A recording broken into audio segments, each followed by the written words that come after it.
बर'नि नायल' सासेल' रेसलिं गेलेगिरि राजु गयारि बिथाङा दिन हाजिरा मावना समबार होनांदों। चिरां जिल्ला बिजनी बर' लावगाव बालाबारिनि थागिरि बर'नि नायल' सासेल' रेसलिं गेलेगिरि राजु गयारि बिथाङा गेलेनायखौ नागारनानै नखरनि गाज्रि थासारिनि थाखाय दिन हाजिरा मावनांनाय खौराङा जोंनि बर' हारिनि थाखाय जोबोद साननो गोनां आरो दुखुनांथाव। बिथाङा WWE नि सुपारस्टार ग्रेट खालीजों CWE आव सोलोंथाइ एबा ट्रेनिं लागासिनो दंमोन। CWE आव बिथांखौ गोबां खेला गेलेनाय आरो देरहानाय नुनो मोननाय जादोंमोन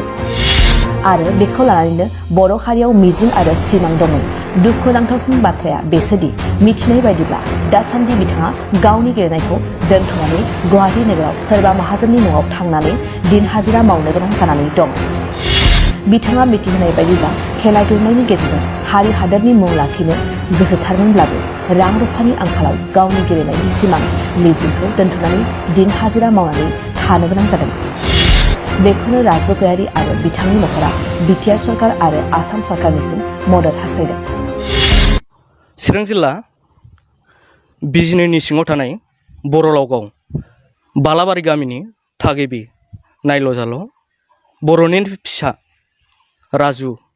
गयारि बिथाङा रेसलिं गेलेनायनि गेजेरजों गावखौ सासे राफोद गेलेगिरि होननानै सिनायथि होनो हाबोदोंमोन आरो बिथाङा WWE नि सुपारस्टार ग्रेट खालीजों सोलोंथाइ एबा कर्स लाबोगासिनो दं होननानै मिथिनो मोनबाय थादोंमोन आरो CWE आव गोबां बिथांखौ खेला गेलेनानै देरहासारनायखौ नुनो मोननाय जादोंमोन। नाथाय नैबे समाव बिथाङा नखरनि माखासे गाज्रि हालोदनि थाखाय माने रां रुफा गाज्रि हालोदनि थाखाय बिथांनि गेलेनाया थाबथानानै दं होननानै मिथिनो मोननाय जादों। लोगोसे बिथाङा दिन हाजिरा मावनानैसो गावनि जे संसार बेखौ सालायगासिनो दं होननानै मिथिनो मोननाय जादों। थारैनो हारिनि थाखाय बियो जोबोद माने दुखुनांथावना। बे समाव जों बिथांनि न'आव दंफैयो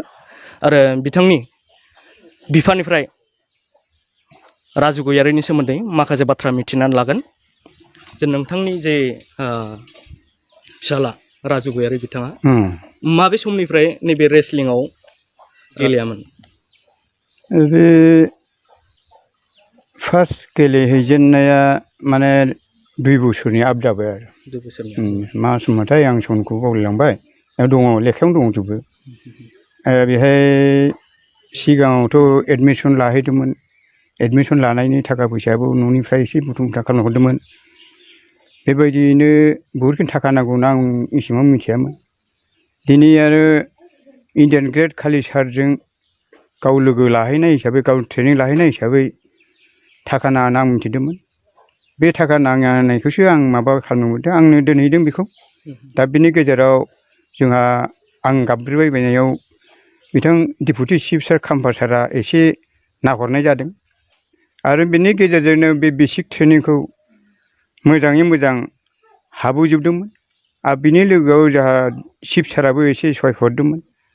आरो जा WPD चन्दन साराबो एसे नायहरदोंमोन। बिनि गेजेर हास्लाबथारियाव जा चक्र मामायाबो एसे हरदोंमोन। दा बिनि हानायाव बेसिक ट्रेनिंखौ मोजाङै मोजां कर्स फुरा खालामनानै बबे जायगायाव लाबाय थादोंमोन? पान्जाब माबा ग्रेट खालिया सारजेन्टाराव पान्जाबाव जलन्धर पान्जाब जलन्धराव बिथांनि खालिया सारनि मोनसे स्कुल दङ CW होनना बुङो। दा बेवहायनो बहुदखिनि मोजाङै कर्स खालामबोदोंमोन बियो। दिनै कर्स खालामना बेसिकखौ हाजोबनानै दिनै आपग्रेड कर्सआव थारमाने बे आपग्रेड कर्स खालामखांनानैसो बाहेरायाव नेसनेलाव ओंखारनाय गेजेर गेजेर फैनो मोनो होननानै ग्रेट खाली सारा आंनि सिगाङाव बुंहरदों। दा बे थाखा फैसानि उसुबिदायाव दिनैसिम बे गथ'खौ आं गोजौ थाखोआव दैखांहरनो हायाखै। दा थाखा नागिरबाय दङ बबेबा जोंनि गरिबनि अबस्थायावसो थाखा फैसा सोर हरनो। दा हा एसे दंमोन बिनि गेजेरावनो फाननानै आङो बे गथ'खौ गोजौसा गिदिर जाथों होननानै जुजिबायदोंमोन। ओंखायनो जुजिनायनि गेजेराव दिनै आपग्रेडआव बहुद थाखा खरस नांगौ जानानै फैनायाव आं दा हास्लाबै जाना दं दा हायाखै बे हाया आं हायि गेजेराव जा फिसाया गुवाहाटियाव थांनानै बिनि उनाव मोनसे आश्रय बिहैदोंमोन दा बिसोरबो न'खराव उसुबिदा हिसाबै हास्लाबथाराखै बेखौ आरो हाजिरा थाजिरा गावनो गोसो जानानै मावहैदों दा गोबावसो जाखो थाथ'नाया नैबे खेलानिफ्राय 2 बोसोरनि आबो जाबाय दा 2 बोसोरनि आबो जाबाय लकडाउननि माबानिफ्रायनो थांनो मोनाखै दा थाखा फैसानि दराव थांनो गेजेराव थांदोंमोन थांनानै आरो फैफिननांदों मेन बुस्थुआ थाथ'नायनि खार'ना नैबे रां थाखा फैसानि थाखाय थाथ'नांबाय दा थांदोंमोन गेजेराव थांनायाव दा बुंदोंनो फैसाथ' पैसा जमा नहीं किया तो पैसा जल्दी से जल्द जमा करो राजू बाबू आपके पिताजी से बात करो बेबायदि बुंनाय हिसाबाव गावबो बुंहरदोंमोन आंखौ दा आं बहा मोननो एसेबां थाखाखौ गोदाव सोरावनो नागिरबायदोंमोन आं हास्लाबाखिसै बे हास्लाबनो थाखायनो गाव दा गोसोखांदों माने हाजिरा थाजिरा मावनानै थांनो बेसे बुरजा थाखाखौ हाजिराजों बहा मोननो दा गेजेराव रावजोंबो सहाय सहयोग मोनाखिसै दा सहाय सहयोग मोनैनि थाखायनो बे गथ'आ गोदाव सोराव जानानै दङ गेलेनायनि गेजेरावनो थाथ'नांगौ जानानै बायद' जाना फैबाय गावबोथ' जोबोद गोसो दा गेलेनो दाबो आंखौ बुंहरबाय थायो माने गोसोआ माने बेहायल' थाङो बिनि गोसोआ खालि थादों दाख्लै खालि थादों फैदोंनो गुवाहाटियाव लोगो हमनो एखेबारे जुजिबाय थादोंमोन अबाव दङ खना खनायाव थांनाथ' नागिरनो मोना बे गुवाहाटियाव एसेबां गिदिंजोबनो माबाखै दा बिमायनि न'आ बे फिथोरा न'खरनि जानानै थामहिनबा नोङो बिफा जानानैबोथ' बिथांखौ माने गेलेनाय फारसे जौगाहोनो गोसोथार जौगाहोनो गोसो माने आं बेखौ गोजौ थाखोआव दैखांहरनो हायोबा आंहाबो मोजां जागौमोन आरो माने गावनि गोसोनि साननायाबो फुरा जागौमोन आरो न'खरनि साननायाबो फुरा जागौमोन दा थाखा फैसा गैयियाव आं बेखौ बोरै फोरोंनो हाबावनो हानायाथ' आं गोजानसै दा मोसौबो दंमोन मोसौबो फानलायनानै हरनांबाय आं मोसौ हालिसे गिदिरनो दा बेहाय उसुबिदा आं नुहुरदों दा आं फिसाखौ माबोरै गोजौआव माबोरै फोरोंहरनो हाबावगोन बेखौनो बहुद सान हर सिन्था खालामबाय थायो दा फैसा आं बोरै बुथुमबावनो मान्थलि हिसाबै हरनांगौमोन आरो मान्थलि फैसा बे बेसिक ट्रेनाव हरनांगौमोन दा बेहाय बे खमसे खम बेसेमोनथाय 70-80 हाजार थाखाफोर बे थाखायावनो माबा मोनहा जोंहा डिपुटि चिफ सारा आरो चिफ सारा चन्दन सारा WPT सारा बिसोर एसे सहाय खालामनायसो आं एसे रेहाय मोनदोंमोन आरो नोंथाङा बिफा जानानै नैबे बड'लेण्ड बुब्लिनि गेजेरजों सरखारनिसिम माबाफोर खावलायगोन नामा खावलायनानै जुदि फिसाखौ हेल्प खालामोबा आंबो बहुदखिनि मोजां मोनगोन गोसोनि दुखुआबो दूर जागोन बेबायदि हेल्प खालामबा आंबो सरखारखौ मोजां मोनहरगोन सापर्ट खालामगोन जाहाथे माने जोंनि दुखुथिया न'खरखौ नुनानै बेबायदि साननायाव फैयोबाथ' मोजांसै आं माथो मा खालामबावनो आंनियाथ' नोंसोर नुखाबाय नै आंनि न'खरानो जेबो गैया लाइ लखर गैया बिनि गेजेरावनो जाहाथे सुबिदा होयो जाहाथे फिसाखौ बेखिनिखौनो आं बिथांनिसिम गोजोननाय थाबाय जे राजु गयारिनि जे आद्रा जानानै थानाय सिमांखौ नैबे बिथां थामहिनबा बिफानि बुंनायनि गेजेरजों मिथिनो मोनबाय आरो बे समाव जोङो मबाइल फननि गेजेरजों बिथांनि खुगानिफ्राय जोङो मिथिनानै लाबावगोन बिथाङा नैबे रेसलिं गेलेनो थाखाय बेसेबां गोसो आरो गावनि जे साननायफोरखौ बेसेबां जाफुंहोनो गोसो हेल' नोंथां राजु गयारि औ आङो बड'लेण्ड बुब्लिनि खौरांगिरि मोगथां बर'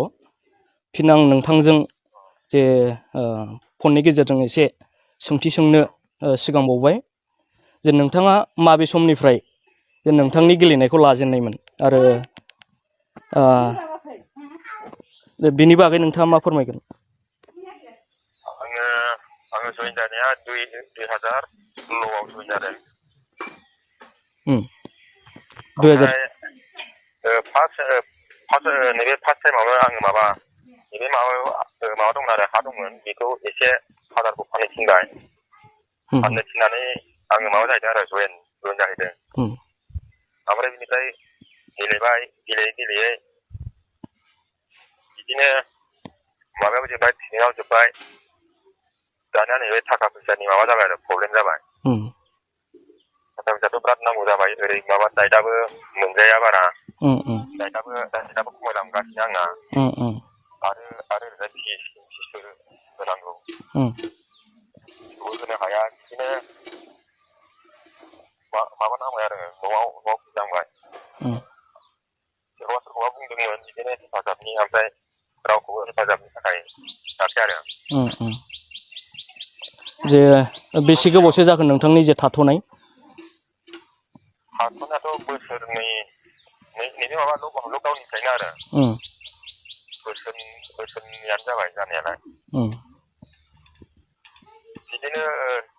माबा जाबाय हेफाजाबनि थाखाय थांबाबो बेहा हेफाजाब होआ रावबो बेनिखायनो आङो आंनि लाइफआव जेबो जानाय नंला साननानै आङो बिदिनो फैनानै हाजिरा मावो आरो दा थामहिनबा हाजिरा मावनानैनो दंबाय थायो औ आं दा उफाय गैया बेनिखायनो आं दा हाजिरा मावनानै दङ जेरावबो आखायावनो लालाबा हेफाजाब खालामनो गिदिर मानसिफ्राबो बेनिखायनो आं दा हाजिरा मावनांगौ आरो उफाय गैया थाखा फैसाबो गैया आदसा औ गेलेनोथ' जोबोद गोसो नोंथाङा जे हारिनि हादरनि मुं लाखिनो गेलेनोथ' दाबो आं बिराद गोसो गुदुं जानानै दं आरो माला समाव आंखौ माबागोन आरो हेफाजाब खालामग्रा मानसि फैगोन माला ओंखारो बेखौनो आं सानबाय थायो दुखु खालामबाय थायो गोसोजों गोसो उफाय गैया माथो खालामनो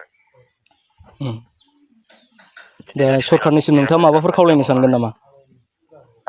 सरखारनिसिम नोंथाङा माबाफोर खावलायनो सानगोन नामा सरखारनिसिम आङो खावलायनो साननायालाय आंखौ सरकारि साख्रियाव सोयोबा आं बिराद मोजां माबा खामायनो हागोन आरो गेलेनो हागोन हारिखौबो नाम खालामनो हागोन सरकारि साख्रियाव माबायोबा आरो आंखौ सोना होयोबा दा गोजोननाय थाबाय नोंथांनिसिम मबाइल फननि गेजेरजों नोंथांमोना राजु गयारिनि जे आद्रा जानानै थानाय सिमांखौ जे बिथांनि मबाइल फननि गेजेरजों बिथांनि खुगानिफ्रायनो जों खोनानो मोनबाय आरो समासो खोन्थासिगोन जे सरकारा नैबेनि सायाव मा थिरांथा लायो चिरां जिल्ला बिजिनिनिफ्राय आं बड'लेण्ड बुब्लि जानानै मोगथां बर' आरो नोंथांनि ओनसोलाव इन्टारनेट गैया नामा जानो हागौ नोंथांनि जायगायाव इन्टारनेटनि सुबिदाया मोजां नङा अब्लाबो जिंगासिनांगौ गैयाजासे डिजिटेल बिजोंनि सोलोंनायाव नोंथांनि मबाइल आरो लेपटपआवनो सोलिबाय थागोन गियान स्रोतआ बयनिबो थाखाय गुन गोनां सोलोंथाइ लानायाव गोरलै खालामदों जोबोद खम बेसेनावनो गुन गोनां सोलोंथाइखौ आथिखालसिमाव गियान स्रोतआव मोननो हानाय आयदाफोरानो जादों फारियै सानखान्थि रांखान्थि राजखान्थि भुमखौरां जारिमिन मुवा बिगियान रासायनारि बिगियान जिबारि बिगियान बिमा राव आरो इंराजि गियान स्रोत एपखौ गुगल प्ले स्ट'रआव मोननो हागोन नोंथांमोना डेम' एपखौ डाउनल'ड खालामनानै गावनि रावजों सोलोंनायनि मोनसे गोदान खाबुनि मोन्दांथिखौ लानो नाजा बेयो मोनसे अफलाइन एप आरो गासैबो फराफारिखौ मेम'रि कार्डनि मददनि गेजेरजों मोननो हागोन दानिया बे ई-लार्निं आदबाव मा थागोन बेखौ मिथिनो थाखाय नोंथांमोना www.gyanrots.in आव डेम' भिडिअफोरखौ डाउनल'ड खालामनानै नायदो गियान स्रोतआ फरायसाफोरनि रोंगौथि जौगानायनि थाखाय मोनसे थार लोगो नोंथांनि गथ'फोरनावबो रोंगौथि दं नाथाय सोलोंनायनि मोनसे थार लोगोनि गोनांथि दं बेनिखायनो गियान स्रोतआ जाबाय नोंथांनि थार लोगो